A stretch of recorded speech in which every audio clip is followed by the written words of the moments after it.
Welcome back, I'm the Book Guy, and today we're talking about Blood over Bright Haven, the second standalone novel by ML Wang. And bloody hell, this book is incredible. It's powerful, moving, heartbreaking, and thought-provoking in a way that stays with you long after you put the book down, but more in a thousand-yard stare kind of way.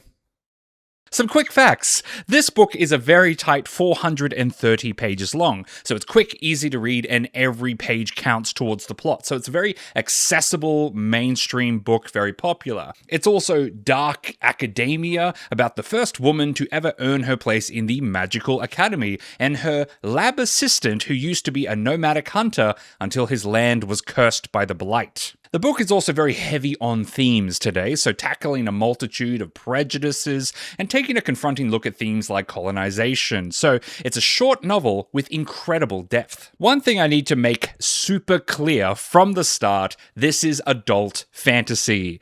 Many people assume because it's a short-ish mainstream book, and because the author is a woman, that this is going to be a young adult or even a romantasy novel. In fact, if you Google Blood over Bright Haven, the top question is it spicy?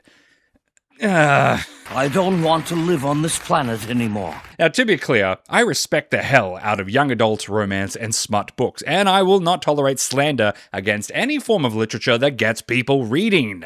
But what I do take issue with is this assumption that short, easy-to-read books, or books by women, aren't true high fantasy. So just get your expectations in the right place. This is adult fantasy. With that in mind, this will be a spoiler-free review today. I'll be objective, I'll be listing strengths and weaknesses, and ultimately, I want to help you decide if this is the right book for you. Let's begin. The Blight has lain waste to much of this world, consuming plants, animals, and people with its endless hunger. Yet the great industrial city, Tehran, remains protected behind its vast magical shield, the world's last safe haven. People travel great distances, sacrificing all to reach this city, but instead of refuge, they find a deeply unwelcoming population.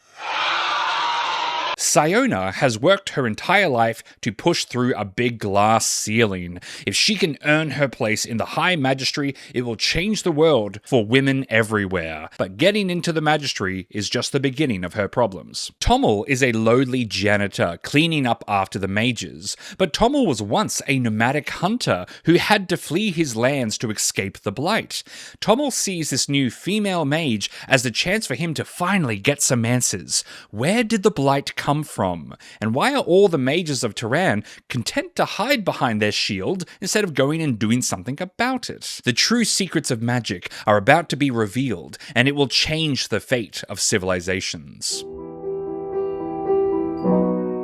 In many ways, this book is the opposite to The Sword of Kaigan, Wang's previous novel, because that took place in a small, isolated village that shunned technology, but this book takes place in a technological wonderland. We could not be more different from them. Tehran is a fantastical hybrid of magic and technology. They have this huge magical shield, like a dome, protecting the entire city, and mages are everywhere doing awesome things. It's quite common. The city also has trains and skyscrapers and engineering marvels. The trick is that most of this technology depends on magic in some way or another.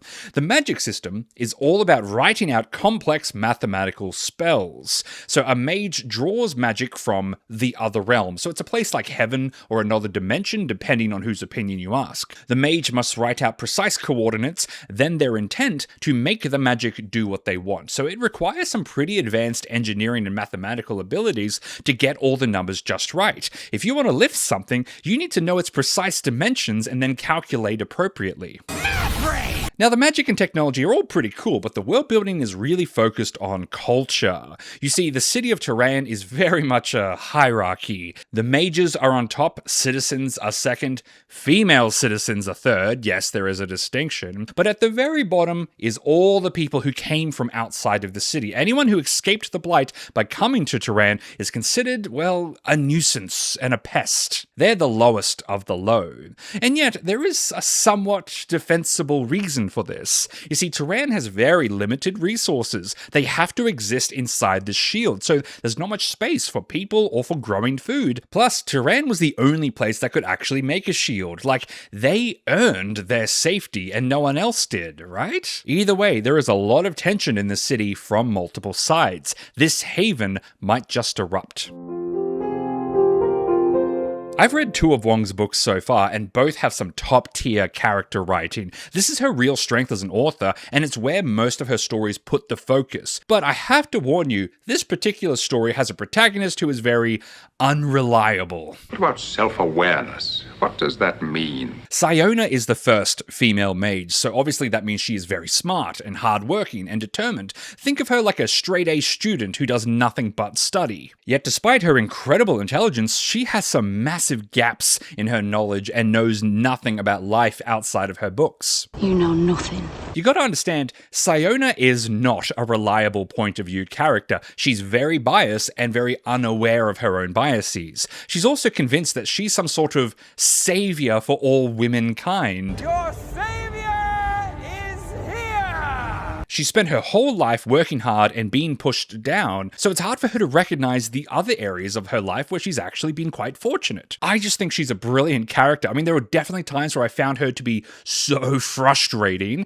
and then other times where I was jumping up and down and punching the air. Like, yes, this is a complex, nuanced, three-dimensional character, and I just cannot praise the author enough for the masterful skill demonstrated here. Now, our secondary protagonist is Tommel, the hunter turned janitor. So he's a very difficult character to understand at first, because he spent his whole life keeping his head down and keeping his mouth shut. That is how we survive. He's a mostly silent character, but slowly we see the true depth to this guy's thoughts and his pain. This is a really tricky writing challenge. It's hard to write introverted characters. Seriously, look, we're getting into conspiracy theory territory here, but I genuinely think that the overwhelming majority of fictional characters are extroverts, because they go along singing their every thought and feeling out loud just so the audience can understand them better. If you write a character that is realistically quiet and reserved, like many people are, readers will often complain and say that your character was boring or poorly written, or I just can't relate to them, and it's tricky to have a character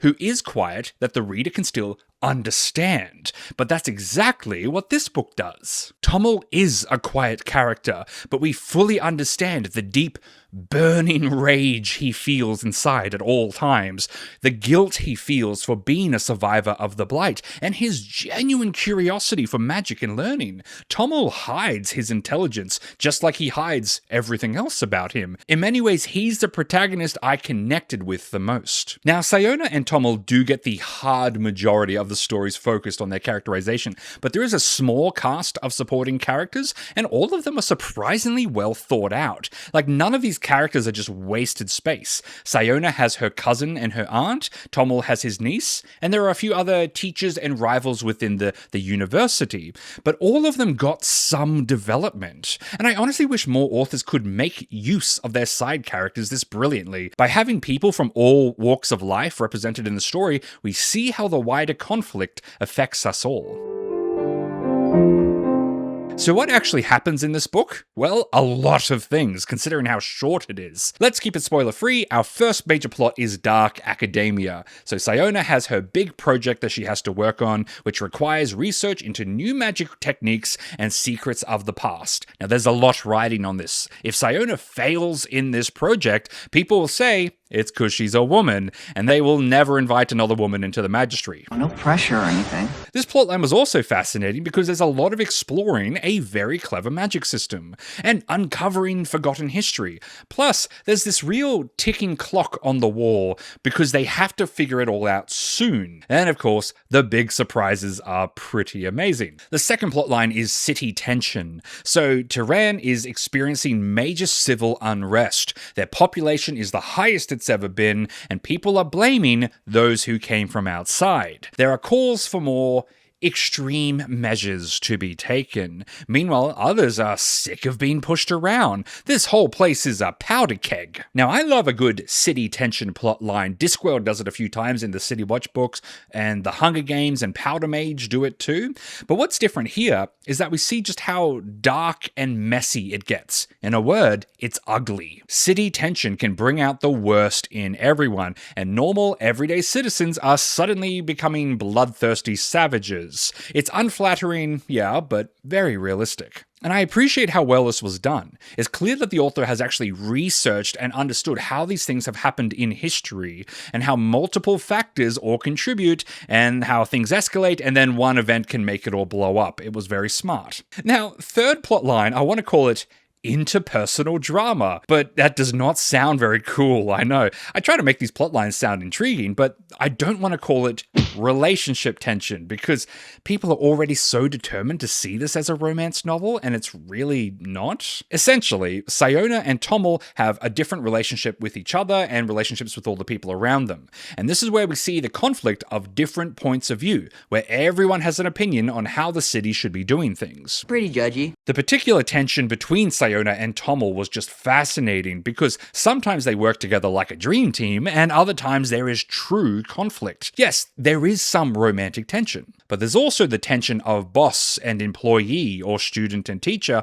and frankly, someone with high social standing and someone without any. Most of all of these relationships are how we explore the themes of the book.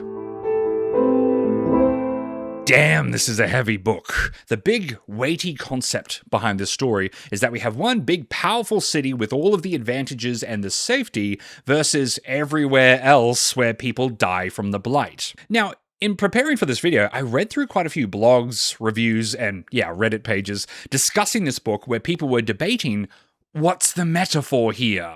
Some people think this is about colonization and imperialism or immigration.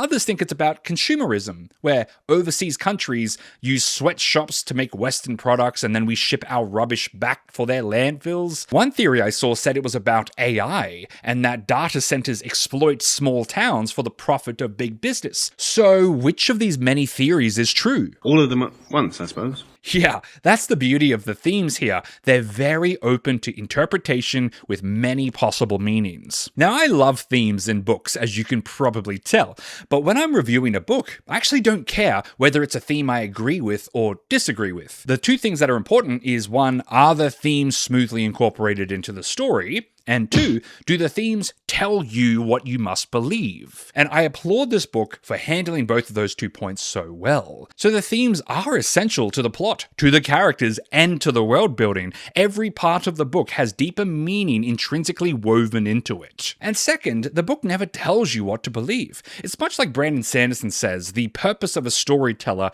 is not to tell you how to think, but to give you questions to think upon. And that's exactly what this book does. Now, I will say, the book discusses its themes a lot, like it comes up very frequently, and yet I would still say it's not preachy because it's so open to different interpretations. It's not telling you what to think, but prompting your thought, and I think that's the sign of a well-handled theme. So, what do you think? One last thing I do want to praise, sometimes stories will confront a big problem, yes, but then they'll not offer any kind of solution to that problem, and it sucks. An example of this is from The Last Jedi, a movie I am always happy to bash on.